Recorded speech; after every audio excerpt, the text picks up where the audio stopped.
that rain came, someone placed that level of knowledge in your heart, in your soul. The knowledge is not outside. Outside is material. The knowledge is where? It is immaterial. It's coming from a different world. It's coming from a different realm.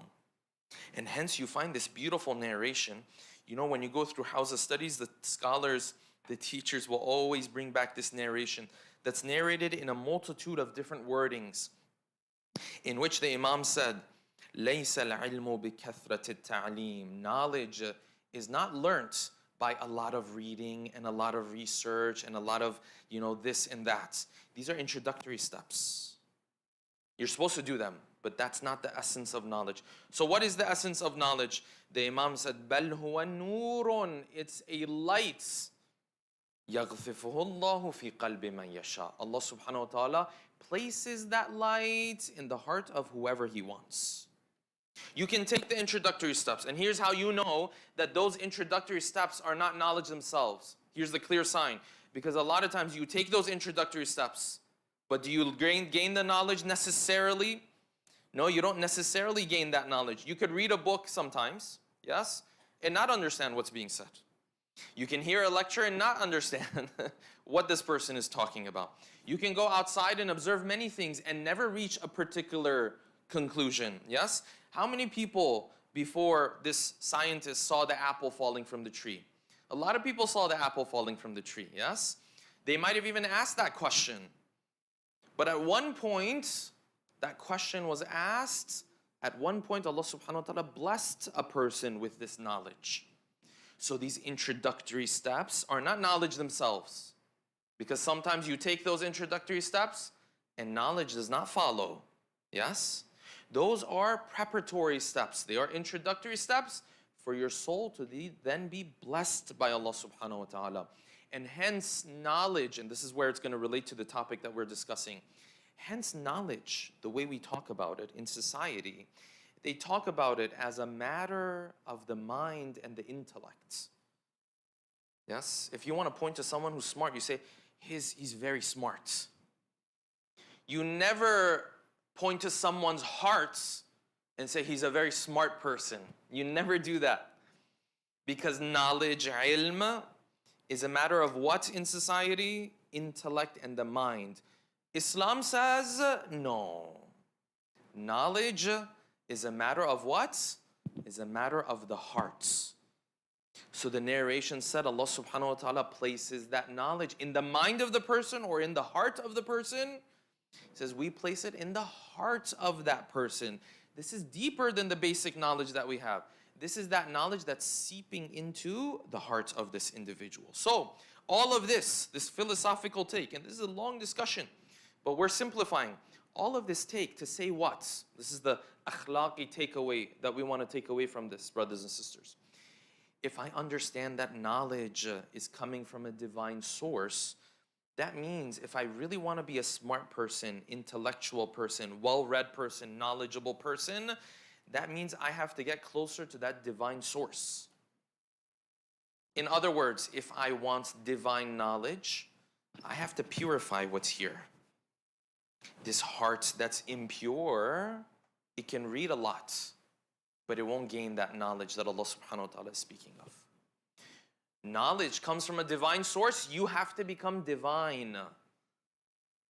You have to have characteristics that are divine-like so that you become worthy of that source granting you that knowledge. So this person who comes and does mira, he read a couple words, and now he wants to act like he knows everything about everything, and he wants everyone to know about it. He does mira. He argues with other people, yes?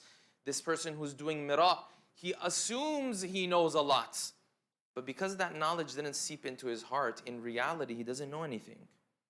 Because that heart is polluted. So how can he benefit from a divine source of knowledge anyways? He wants to benefit.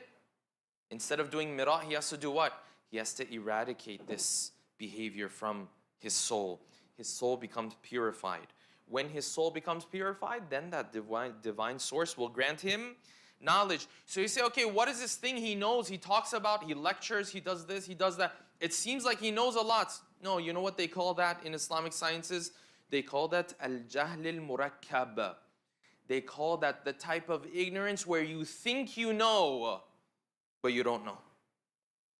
There's a type of ignorance where you know that you don't know. Yes? Then there's a type of ignorance you don't know that you don't know. You think you're very intellectually, yes, developed. Except your akhlaq is down here. So Islam says this is a person who has al-jahl al-murakkab. He has complicated forms of ignorance. Because he doesn't even know that he doesn't know. Look at him, the way he talks, the way he comes, the way he goes. He thinks he's carrying a lot of knowledge in his heart. But in reality, he doesn't have a lot of knowledge. This is al-jahl al-murakkab. It sounds like knowledge, but that knowledge didn't seep into his heart. If that knowledge had seeped into his heart, it would have showed itself in the hilm, the patience that he has that we talked about a number of weeks ago. It would have seeped into his heart. It would have presented itself in the form of the humility that he shows when he's interacting with other people. He doesn't have that. He looks very smart. Hence, he has al-jahl al-murakkab. He assumes that he knows a lot. If he wants true knowledge, he has to purify his heart first. He has to purify that, and then the divine source of knowledge will then grant him that knowledge. So if I understand that knowledge comes from a different realm altogether, there's a couple things that happen. First of all, then I know that when I engage in mira and when I want to act smart, this is not real knowledge that I have. This is a complicated, extreme form of ignorance that I have. This is number one. It is a disorder that my heart has. You know, sometimes medical professions, they talk about disorders, mental disorders, physical disorders, so on and so forth. This is a disorder of the soul that this person has. This is number one. Number two, if you understand that knowledge comes from a different world altogether, then you also understand that the one who gave it to you can take it away from you anytime he wants. It's not something you grasped. It's not something you can lock up in the chest that you have, for example, in your home. It's not something you can keep for yourself. It's not something you can gatekeep. That's not the way it works. It comes from a divine world. So the one who granted it, the next day he can take this away. And hence, the Quran tells our Prophet, Muhammadin al-Mustafa, salawatullahi wa salamuhu in verse 52 of Surah Ash-Shura, وَكَذَلِكَ أَوْحَيْنَا إِلَيْكَ رُوحًا مِّنْ أَمْرِنَا Ya Rasulullah, when we wanted to teach you, we granted to you, we sent to you رُوحًا مِّنْ أَمْرِنَا, we sent to you one of our creatures. مَا كُنْتَ تَدْرِي مَا الْكِتَابُ وَلَا الْإِيمَانُ. And if we had not done so, if we had not taught you miraculously, مَا كُنْتَ تَدْرِي مَا الْكِتَابُ وَلَا الْإِيمَانُ, you wouldn't have known the holy book and knowledge and this and that. This is all because we taught you. Ya Rasulullah, in other verses of the Quran we read, لَوْ تَقَوَّلَ عَلَيْنَا بَعْدَ الْعَقَاوِيلِ, if our Prophet turns around and attributes to us certain things that we never said, we'll put an end to him. We gave him this knowledge, we can take it away from him anytime we want. Yes? I'll share this quick story. There's many lessons in this for you and I. When you're shouting and you're telling your child, you should be doing this, you're telling your own mother and father, you know what, you do this, you guys don't know, I know better than you, all of this kind of stuff. Yes? You're in that shouting match. Know that if Allah subhanahu wa ta'ala wants to take away that knowledge that you're weaponizing right now, in a moment He can. Now He doesn't do it because this is part of your test. But if He wants to take away that knowledge, He can take away that knowledge. Because that knowledge resides in a different world altogether. Someone else gave it to you to begin with. And so this scholar says, very scholar of the past, I think he's passed away at this point. He shares this story. He says it was the month of Muharram and Safar. And of course, you know, different majalis were being held, you know, different places. And he says that this elderly lady came up to me after one of the lectures that I did. And this elderly lady asked me, he said, you know, Fulan, if you can come and do this program at our house, small gathering, not many people are going to attend, but you know, I want Majlis of Imam Hussein happen in my house and so on and so forth.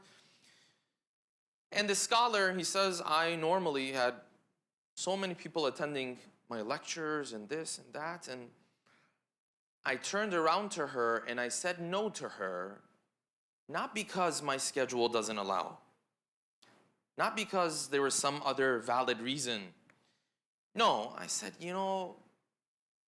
it's not worthy of me to lecture in a gathering where the numbers aren't there. Yes.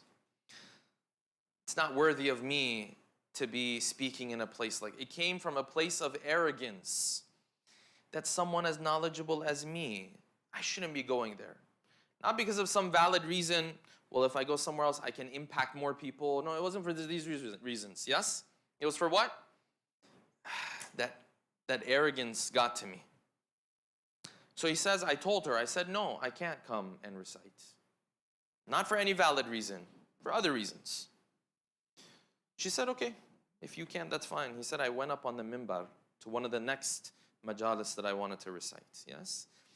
And I sat on this minbar and I wanted to say, Bismillah ar-Rahman ar-Rahim to begin the lecture. I couldn't get the words out. I forgot what the rest of Bismillah is.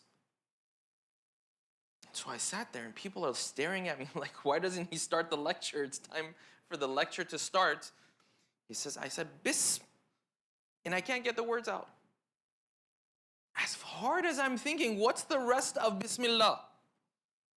What comes after that? There's a couple words after that. I can't remember what those words are after that. So I start to get embarrassed because people are looking, they're staring, like, what's wrong with this person? What happened? Yes. So many people are waiting for him to speak, but he can't get the words out. He says, in those moments I realized this arrogance that I had, Allah subhanahu wa ta'ala wanted to catch me before I go down this road too long. So in those moments, I made a promise to Allah subhanahu wa ta'ala. I said, I'm not going to say no to anybody else out of arrogance. There might be other reasons, but out of arrogance, I'm not going to say no. Yes, I understand you granted me this knowledge. Yes, this applies to every field of work. Yes, doctors, lawyers, anything. You granted me this knowledge. It says, until finally I could remember what the rest of Bismillah was. And I held the majlis and we carried on with the majlis and it finished, alhamdulillah. It says, I learned a very important lesson that day. That if Allah subhanahu wa ta'ala granted me this knowledge, if He wants to take it away from me, He can also take it away from me anytime that He likes. أقول قولي هذا وأستغفر الله لي ولكم. أعوذ بالله من الشيطان الرجيم. بسم الله الرحمن الرحيم. قل هو الله أحد الله الصمد لم يلد ولم يولد ولم يكن له كفوا أحد. اللهم صل على محمد وعلى محمد وعجل فرجه. اللهم صل على محمد وعلى محمد وعجل فرجه. اللهم صل على محمد وعلى محمد وعجل فرجه. بسم الله الرحمن الرحيم. الحمد لله رب العالمين. أثني عليه حامدا وأذكره مسبحا. ثم أصلي وأسلم على نجيبه وجليله وحافظ سره الذي سمي في السماء بأحمد وفي الأراضين بأبي القاسم محمد.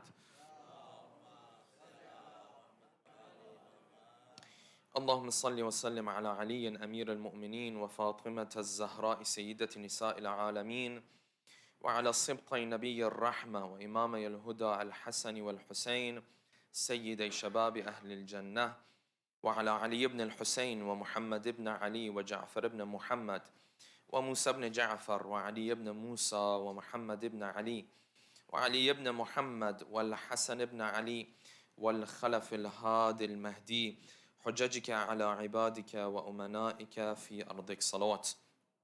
اللهم صل على محمد وعلى محمد. اللهم اغفر للمؤمنين والمؤمنات. عباد الله أوصيكم ونفسي بتقوى الله. We begin this second khutbah by reminding all of you and myself to maintain the taqwa of Allah subhanahu wa ta'ala. We reached verses 17, 18, and 19 from Surah Al-Waqi'ah. Allah subhanahu wa ta'ala was describing for us the situation and the status of the people of heaven. عَلَى سُرُرٍ مَوْضُونَةٍ. They are reclining on these couches. مُتَّكِئِينَ عَلَيْهَا مُتَقَابِلِينَ. They are facing one another. يَطُوفُ عَلَيْهِمْ وِلْدَانٌ مُخَلَّدُونَ.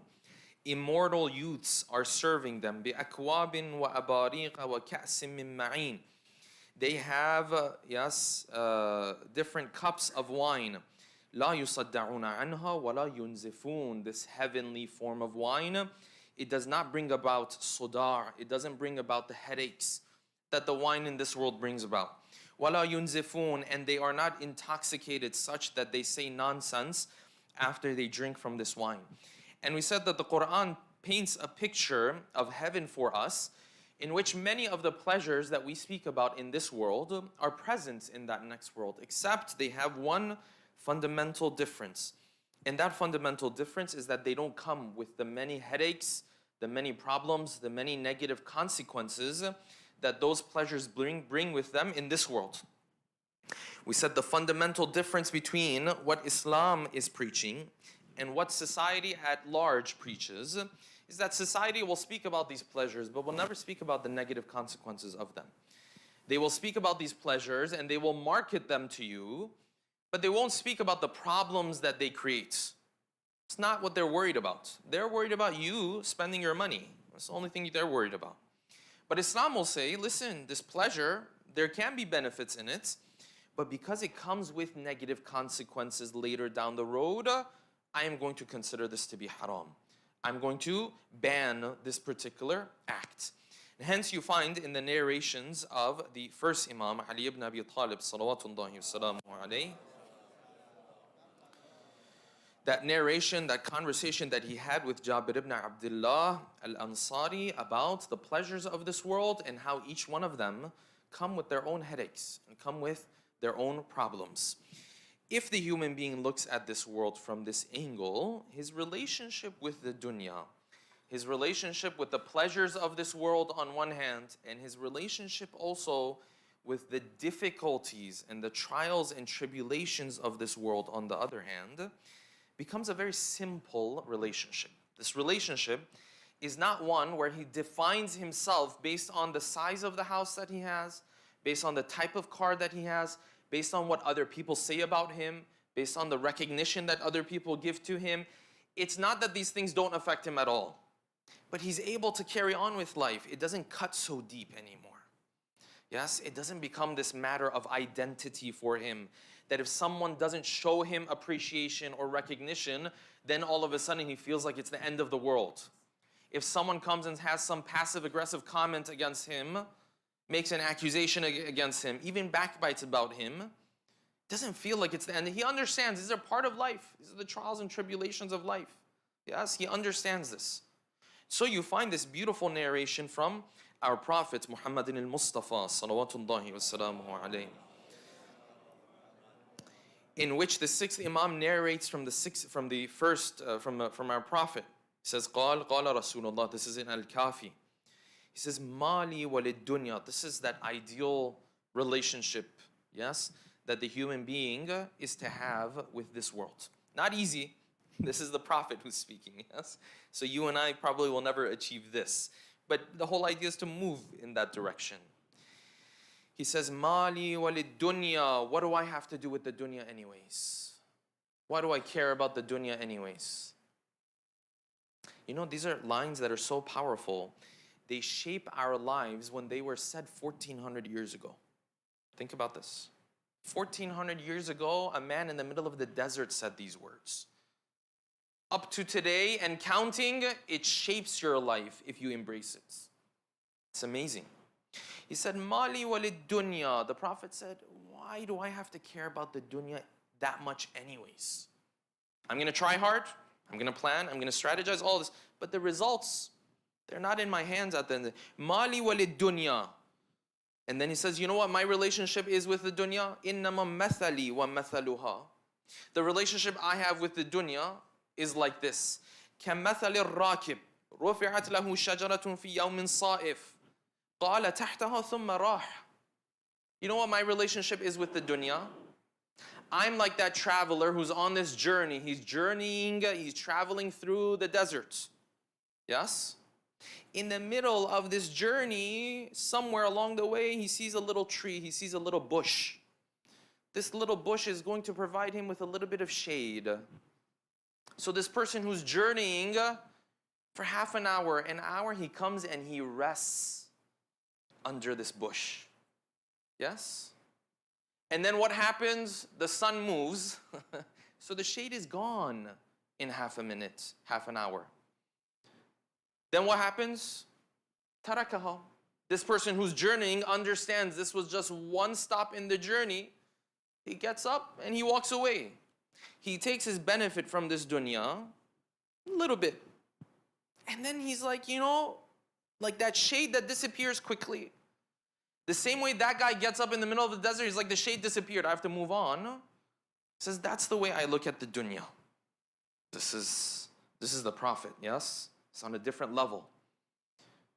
This is the way they looked at it. This is why when the pleasures of the dunya came their way, they didn't kill themselves to get their hands on the pleasures of this world. Yes? You can try, it's okay, it's halal, you can try, no problem. But selling yourself, giving up your values, yes? Dressing this way, acting this way, because I need to get here, because I need to do that. This is not what the Prophet taught us.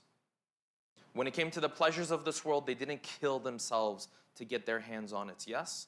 When it came to the difficulties of this life, because they understood how transient it is, it's easy for them to deal with these difficulties. Yes? Of course, the Ahl Bayt are on a different level.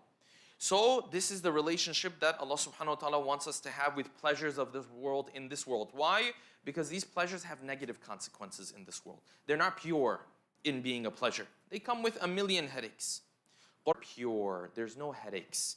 So it's worth doing everything to get your hands on that one. This one here, engage in it a little bit and just move on. When the shade of that little bush in the middle of the desert on your journey moves on, you also move on. You don't kill yourself for this stuff. The Quran continues, this is verse 20, and I want to get to a very important point. وَفَاكِهَةٍ مِّمَّا يَتَخَيَّرُونَ. Of the things that they enjoy in heaven is a fruit or fruits that they get to choose from. وَلَحْمِ طَيْرٍ مِّمَّا يَشْتَهُونَ. And from the meat of the birds that they choose from. وَحُورٌ عِينٌ. And they have divine companionship. كَأَمْثَالِ اللُّؤْلُؤِ وَالْمَكْنُونِ. كَأَمْثَالِ اللُّؤْلُؤِ الْمَكْنُونِ. That these divine companions are like pearls that are safeguarded. جَزَاءً بِمَا كَانُوا يَعْمَلُونَ. This is all a reward for them because of what they used to do. Then the Quran wraps up, this is verse 25 and 26. The Quran wraps up this description of heaven, says what? You know what you want to understand how the people in heaven feel like? You know what the heavenly atmosphere looks like? Yes, they eat from this and that and all of this kind of stuff, but there's one characteristic that stands out.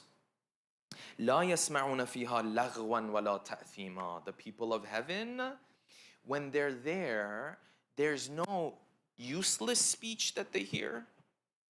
There's no harmful speech that they hear either.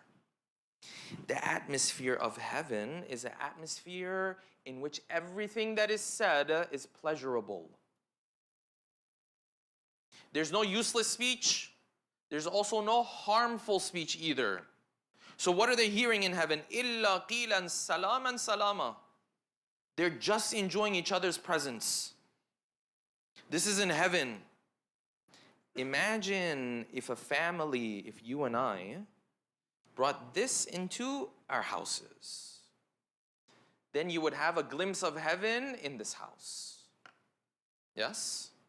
Imagine if the household, everyone in the household was cautious about what they say. Imagine if this father was cautious about losing his temper. He would be able to control his anger. Imagine if this mother was careful about what she said. Imagine if these kids were careful about what they said when they opened their mouth. The Quran says this is a glimpse of heaven. The people of heaven, one of the reasons why they enjoy heaven so much is because everyone who speaks, they're careful about what they say. Everything that is said is salam and salama. Yes? Constantly, it is pleasurable to engage in conversation. Now I ask you, the family gatherings that you and I have, are they like this? When we go to visit relatives, this uncle, this aunt, this is Silatul Rahim, recommended, all of this kind of stuff. Is our family gatherings like this? And then sometimes you'll see our younger generation doesn't even want to be a part of this family gathering. Yes? Say, I don't even want to come. I don't even want to be a part of this. And that's also an extreme, and it's not correct. Islam wants you, at the end of the day, to learn to get along with other people to the extent that you can. So you may not be in love with your cousin who, for example, says harmful stuff all the time and, makes, useless comments. Okay, you don't have to spend 24/7 with them. But maybe us, so I don't want to even see them. This is another extreme. But are our family gatherings like this? No. I'll tell you what our family gatherings are like. The Quran says, La lagwan fiha wala ta'athim. In other verses, in this Surah Al-Waqi'ah, it says, Lagwan wala ta'athima. Different wording, same concept. The Quran says, useless speech isn't there, harmful speech isn't there. You know what our family gatherings are like? Backbiting. Oh, your husband did this? Your wife did this? But Fulan's husband does this. But his wife does that. So now we have to figure, these are our family gatherings. Yes? The Quran says, you want a glimpse of heaven? It's that type of place where people are saying salam and salama. The conversation is pleasurable. That's a glimpse of heaven.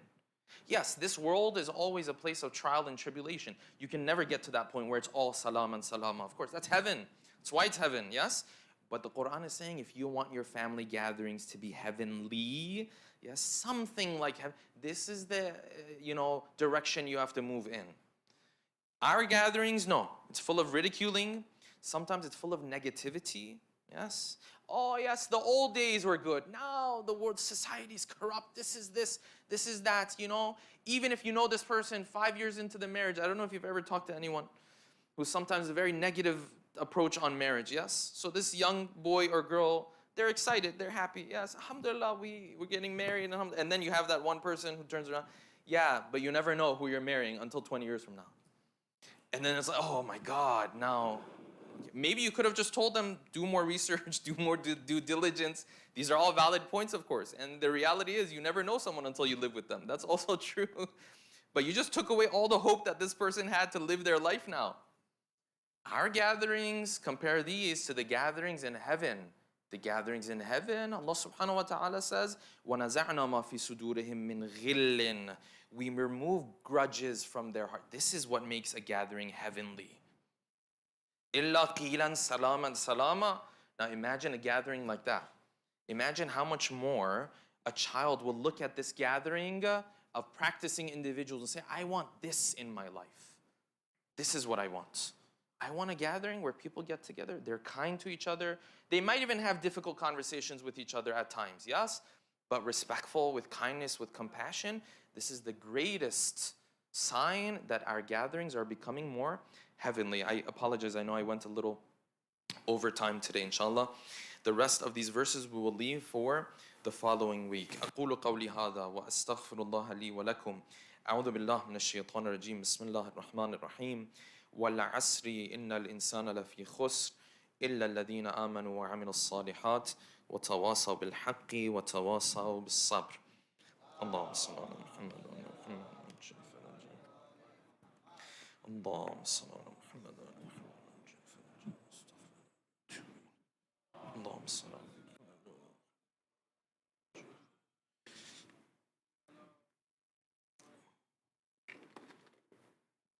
الله أكبر الله أكبر. أشهد أن لا إله إلا الله. أشهد أن لا إله إلا الله. أشهد أن محمدا رسول الله. أشهد أن محمدا رسول الله. ما صلى على محمد. وأن عليا حجة الله. صلاة الله وسلامه. حي على الصلاة حي على الصلاة حي على الفلاح حي على الفلاح حي على خير العمل حي على خير العمل قد قامت الصلاة قد قامت الصلاة. الله أكبر الله أكبر. لا إله إلا الله. استغفر الله ربي وأتوب إليه. الله أكبر. بسم الله الرحمن الرحيم. الحمد لله رب العالمين. الرحمن الرحيم مالك يوم الدين. إياك نعبد وإياك نستعين. اهدنا الصراط المستقيم صراط الذين أنعمت عليهم غير المغضوب عليهم ولا الضالين. بسم الله الرحمن الرحيم. يسبح لله ما في السماوات وما في الأرض الملك القدوس العزيز الحكيم.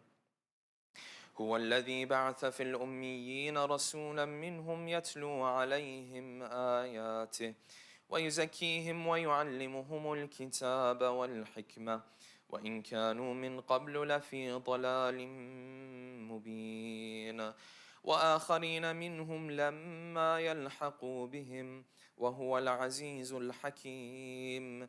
ذلك فضل الله يؤتيه من يشاء والله ذو الفضل العظيم. مثل الذين حملوا التوراة ثم لم يحملوها كمثل الحمار يحمل أسفارا بئس مثل القوم الذين كذبوا بآيات الله والله لا يهدي القوم الظالمين. قل يا أيها الذين هادوا إن زعمتم أنكم أولياء لله من دون الناس فتمنوا الموت إن كنتم صادقين ولا يتمنونه أبدا بما قدمت أيديهم والله عليم بالظالمين. قل إن الموت الذي تفرون منه فإنه ملاقيكم ثم تردون إلى عالم الغيب والشهادة فينبئكم بما كنتم تعملون. يا أيها الذين آمنوا إذا نودي للصلاة من يوم الجمعة فاسعوا إلى ذكر الله وذروا البيع ذلكم خير لكم إن كنتم تعلمون. فإذا قضيت الصلاة فانتشروا في الأرض وابتغوا من فضل الله واذكروا الله كثيرا لعلكم تفلحون. وإذا رأوا تجارة أو لهوا انفضوا إليها وتركوك قائما. قل ما عند الله خير من اللهو ومن التجارة والله خير الرازقين. الله أكبر. اللهم صل على محمد وآل محمد. اللهم ارزقنا توفيق الطاعة وبعد المعصية. اللهم عجل لوليك الفرج. اللهم اغفر للمؤمنين والمؤمنات والمسلمين والمسلمات. الله أكبر. سبحان ربي العظيم وبحمده سمع الله لمن حمده. الله أكبر. سبحان ربي الأعلى وبحمده. الله أكبر. الله أكبر. سبحان ربي الأعلى وبحمده. الله أكبر. بحول الله وقوته أقوم وأقوم. بسم الله الرحمن الرحيم. الحمد لله رب العالمين الرحمن الرحيم مالك يوم الدين إياك نعبد وإياك نستعين اهدنا الصراط المستقيم صراط الذين أنعمت عليهم غير المغضوب عليهم ولا الضالين. بسم الله الرحمن الرحيم. والعصر إن الإنسان لفي خسر إلا الذين آمنوا وعملوا الصالحات وتواصوا بالحق وتواصوا بالصبر. الله أكبر. سبحان ربي العظيم وبحمده سمع الله لمن حمده. اللهم صل على محمد وآل محمد. اللهم ارزقنا توفيق الطاعة وبعد المعصية. اللهم عجل لوليك الفرج. اللهم اغفر للمؤمنين والمؤمنات والمسلمين والمسلمات. الله أكبر. سبحان ربي الأعلى وبحمده. الله أكبر. الله أكبر. سبحان ربي الأعلى وبحمده يا لطيف ارحم عبدك الضعيف. الله أكبر. بسم الله وبالله الحمد لله أشهد أن لا إله إلا الله وحده لا شريك له وأشهد أن محمدا عبده ورسوله. اللهم صل على محمد وآل محمد. السلام عليك أيها النبي ورحمة الله وبركاته. السلام علينا وعلى عباد الله الصالحين. السلام عليكم ورحمة الله وبركاته. الله أكبر الله أكبر الله أكبر. إن الله وملائكته يصلون على النبي يا أيها الذين آمنوا صلوا عليه وسلموا تسليما.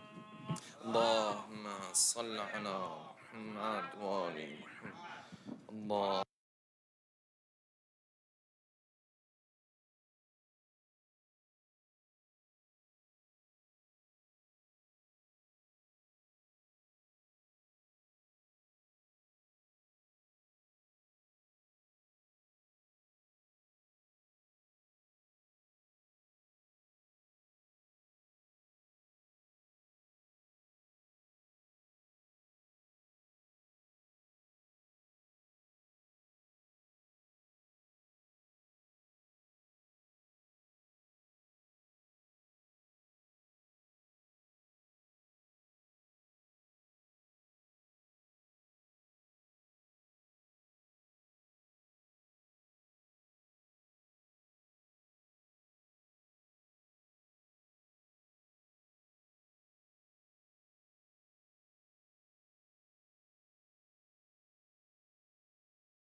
اللهم صل على محمد وآل محمد.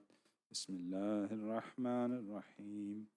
يا شديد القوى ويا شديد المحال يا عزيز يا عزيز يا عزيز ظلت بعظمتك جميع خلقك فاكفني شر خلقك يا محسن يا مجمل يا منعم يا مفضل يا لا إله إلا أنت سبحانك إني كنت من الظالمين. فاستجبنا له ونجيناه من الغم وكذلك ننجي المؤمنين. وصلى الله على محمد وآله الطيبين الطاهرين. صلوات.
Assalamu alaikum, brothers and sisters. Before the announcements, please recite Surah Fatiha for the Marhuma Sheherbano Wazir Ali and the Marhumin of Mominin present here, and the Marhumin of Mominin for the sponsor of today's program, and the Marhumin of the Ummah.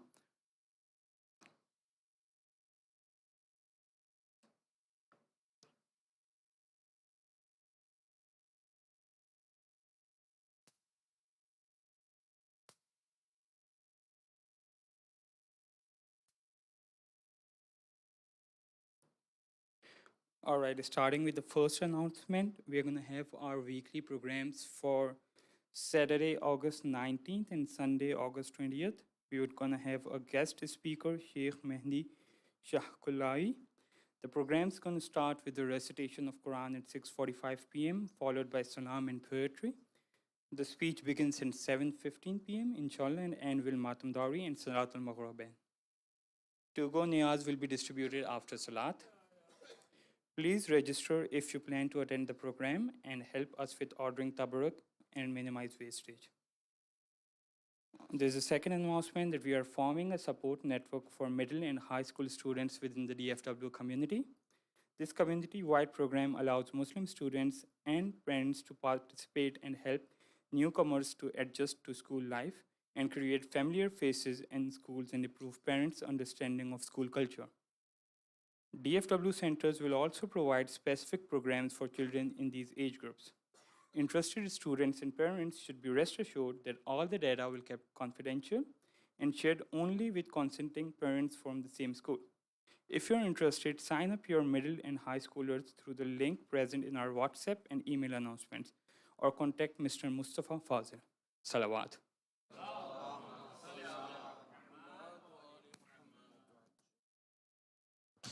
الله أكبر الله أكبر أشهد أن لا إله إلا الله أشهد أن لا إله إلا الله أشهد أن محمدا رسول الله اللهم صل على محمد أشهد أن محمدا رسول الله اللهم صل وأن عليا حجة الله صلى الله عليه وسلم حي على الصلاة حي على الصلاة حي على الفلاح حي على الفلاح حي على خير العمل حي على خير العمل قد قامت الصلاة قد قامت الصلاة الله أكبر الله أكبر لا إله إلا الله استغفر الله ربي وأتوب إليه الله أكبر بسم الله الرحمن الرحيم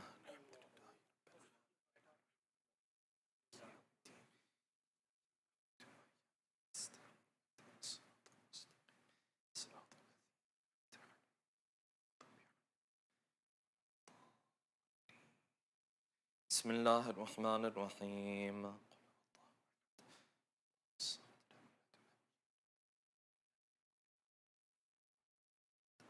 الله أكبر سبحان ربي العظيم وبحمده سمع الله لمن حمده الله أكبر سبحان ربي الأعلى وبحمده الله أكبر الله أكبر سبحان ربي الأعلى وبحمده الله أكبر بحول الله وقوته أقوم وأقعد بسم الله الرحمن الرحيم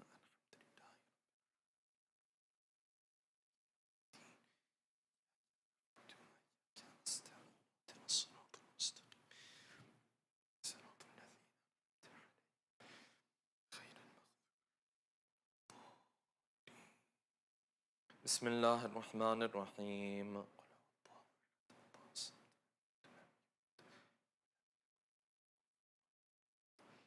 الله أكبر اللهم صل على محمد وآل محمد اللهم ارزقنا توفيق الطاعة وبعد المعصية اللهم عجل لوليك الفرج اللهم اغفر للمؤمنين والمؤمنات والمسلمين والمسلمات الله أكبر سبحان ربي العظيم وبحمده سمع الله لمن حمده الله أكبر. سبحان ربي الأعلى وبحمده الله أكبر الله أكبر.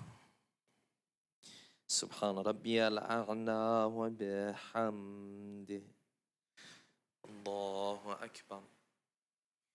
أشهد أن لا إله إلا الله وحده لا شريك له وأشهد أن محمدا عبده ورسوله.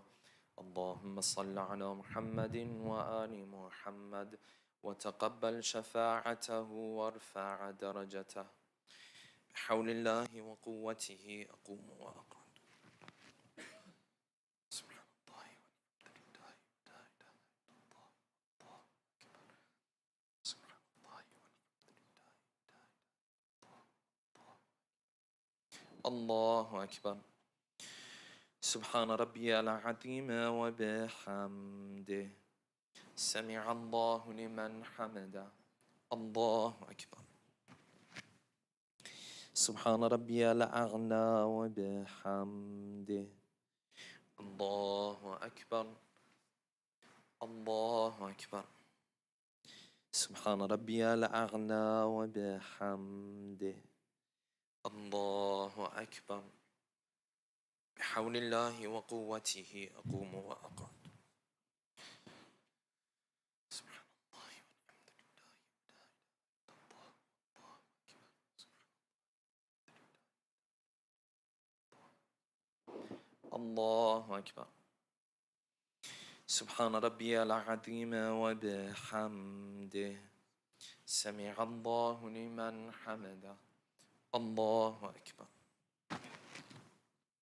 سبحان ربي الأعلى وبحمده الله أكبر الله أكبر. سبحان ربي الأعلى وبحمده. يا لطيف ارحم عبدك الضعيف. الله أكبر. بسم الله وبالله الحمد لله. أشهد أن لا إله إلا الله وحده لا شريك له وأشهد أن محمدا عبده ورسوله. اللهم صل على محمد وآل محمد. السلام عليك أيها النبي ورحمة الله وبركاته. السلام علينا وعلى عباد الله الصالحين. السلام عليكم ورحمة الله وبركاته. الله أكبر الله أكبر الله أكبر. إن الله وملائكته يصلون على النبي يا أيها الذين آمنوا صلوا عليه وسلموا تسليما. اللهم صل على محمد وآل محمد.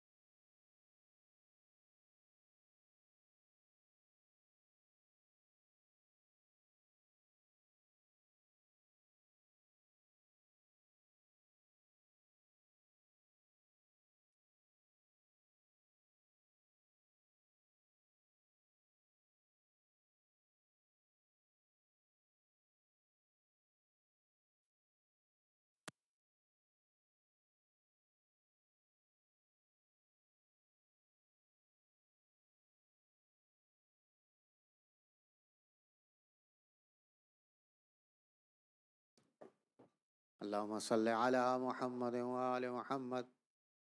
بسم الله الرحمن الرحيم. ما شاء الله لا حول ولا قوة إلا بالله العلي العظيم. Inshallah, recite dua wahdat all together. بسم الله الرحمن الرحيم. لا إله إلا الله إلها واحدا ونحن له مسلمون. لا إله إلا الله ولا نعبد إلا إياه مخلصين له الدين ولو كره المشركون لا إله إلا الله ربنا ورب آبائنا الأولين لا إله إلا الله وحده وحده وحده أنجز وعدا ونصر عبدا وعز جندا وهزم الأحزاب وحده وله الملك وله الحمد يحيي ويميت ويميت ويحيي وهو حي لا يموت بيده الخير وهو على كل شيء قدير صلوات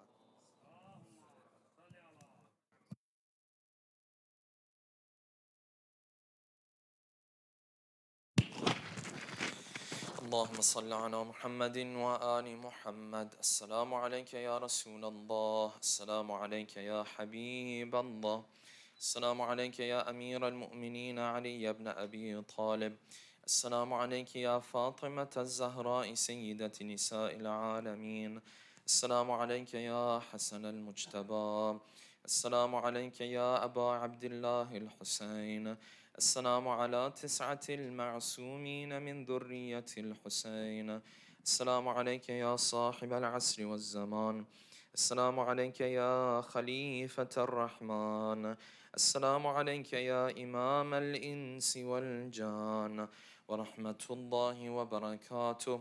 السلام عليكم يا أهل بيت النبوة جميعا ورحمة الله وبركاته.